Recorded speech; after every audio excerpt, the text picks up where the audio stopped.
জার্মানির গ্রামাঞ্চলে এক নিস্তব্ধ রাত। একজন তরুণী প্রসব যন্ত্রণায় কাতরাচ্ছেন। তিনি একা, চারদিকে শুধু একটি মাতৃস্তনদের দবদবে সাদা দেওয়াল। যখন তিনি সন্তান প্রসব করলেন, তিনি আনন্দে আত্মহারা হয়ে গেলেন।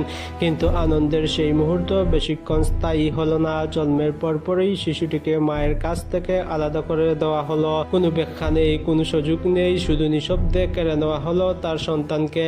লেবেসব্রন কর্মসূচি ছিল আর্য শিশুদের জন্মহার বৃদ্ধির লক্ষ্যে নাৎসিদের একটি উদ্যোগ।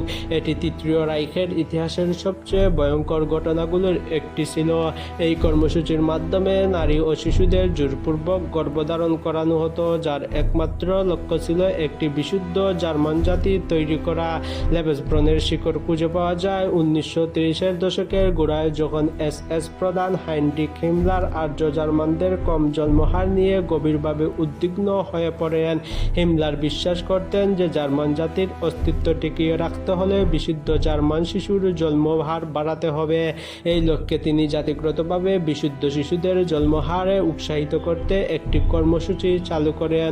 প্রথম লেবেসব্রন কেন্দ্র 1935 সালে মিউনিখে প্রতিষ্ঠিত হয় এবং 1939 সালের মধ্যে জার্মানি, নরওয়ে অন্যান্য অধিকৃত অঞ্চলের 20টিরও বেশি লেবেসব্রন কেন্দ্র গড়ে ওঠে। কর্মসূচির প্রধান লক্ষ্য ছিল জাতিগতভাবে বিশুদ্ধ পুরুষের সন্তান সম্ভাবনা, অবিবাহিত মায়ের আর্থিক সহায়তা প্রদান করা। লেবেসব্রন কেন্দ্রগুলিতে জলবানু শিশুদের মাস্টার রেসের অংশ হিসাবে গণ্য করা হতো এবং শিক্ষা, কর্মসংস্থান ও অন্যান্য ক্ষেত্রে তাদের অগ্রাধিকার দেওয়া হতো। লেবেসব্রন কর্মসূচির প্রধান ব্যক্তিত্বের মধ্যে ছিলেন এসএস এর নেতা হাইনরিখ হিমলার এবং প্রশাসনিক পরিচালক গ্রেগর এবনার।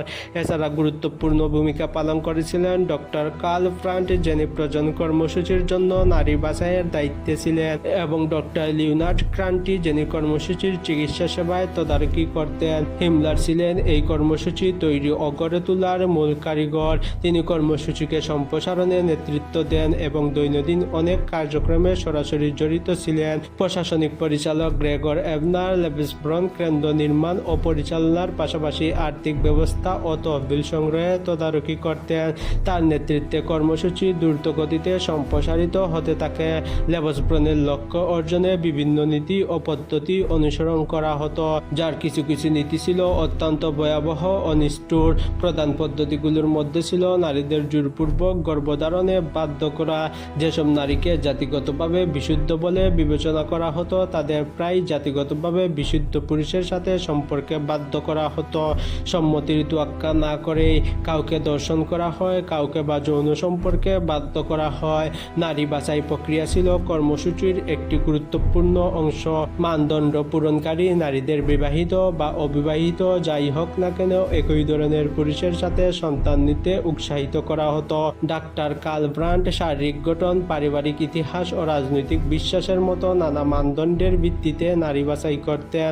লেবেসব্রন কর্মসূচি জার্মানিতে সীমাবদ্ধ ছিল না, এটি দ্রুত ছড়িয়ে পড়ে নাৎসি অধিকৃত বিভিন্ন দেশে, বিশেষ করে নরওয়েতে, যেখানে জার্মান সৈন্য ও নরওয়েজিয়ান নারীদের মধ্যে প্রায় 8,000 শিশুর জন্ম হয়।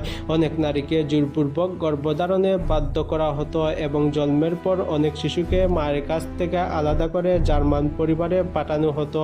একইভাবে অস্ট্রেলিয়াতেও এই কর্মসূচি চালু ছিল, যেখানে বিশেষ করে এসএস সদস্যদের সন্তানদের দত্তক দেওয়ার কাজ চলত, শুধু তথাকথিত আর্য বৈশিষ্ট্য বজায় রাখার জন্য। অন্যদিকে লেবেসব্রন কর্মসূচি তার বর্ণবাদী ও ইউজেনিক্স নীতির কারণে ব্যাপক সমালোচিত হয়। অনেকেই এটিকে মানবাধিকার লঙ্ঘন হিসাবে দেখেছিলেন। এলিট ফোর্সেস এই কর্মসূচির বিরুদ্ধে পদক্ষেপ নেয় এবং যুদ্ধের পর তারা লেবেসব্রনের কেন্দ্রগুলো ধ্বংস করে দেয়। যুদ্ধ শেষে এই কর্মসূচির অধীনে জন্ম নেওয়া শিশুরা সমাজে বৈষম্য, ঘৃণা ও প্রত্যাখ্যানের শিকার হন। লেবেসব্রন কর্মসূচির উত্তরাধিকার জটিল এবং এটি আজও বিতর্কিত একটি বিষয়। একদিকে এই কর্মসূচি নাৎসি মতাদর্শের ভয়াবহতা এবং সহিংসতা এবং মানব মর্যাদার প্রতি শ্রদ্ধার গুরুত্বের কথা মনে করিয়ে দেয়। অন্যদিকে এটি ইউজেনিক্স ও প্রজন অধিকার বিষয়ক আলোচনায় স্থায়ী প্রভাব রেখেছে। আধুনিক ইউজেনিক্স বিষয়ক আলোচনায় প্রায় জেনেটিক ইঞ্জিনিয়ারিং ও বাছাই করা প্রজনের নৈতিক প্রশ্নগুলো উঠে আসে। লেবেসব্রন কর্মসূচি আমাদের মনে করিয়ে দেয় যে এই পদ্ধতিগুলো কতটা ভয়ঙ্কর পরিণতি ডেকে আনতে পারে এবং এগুলো দায়িত্বশীল ও নৈতিকভাবে ব্যবহার নিশ্চিত করা কতটা জরুরি।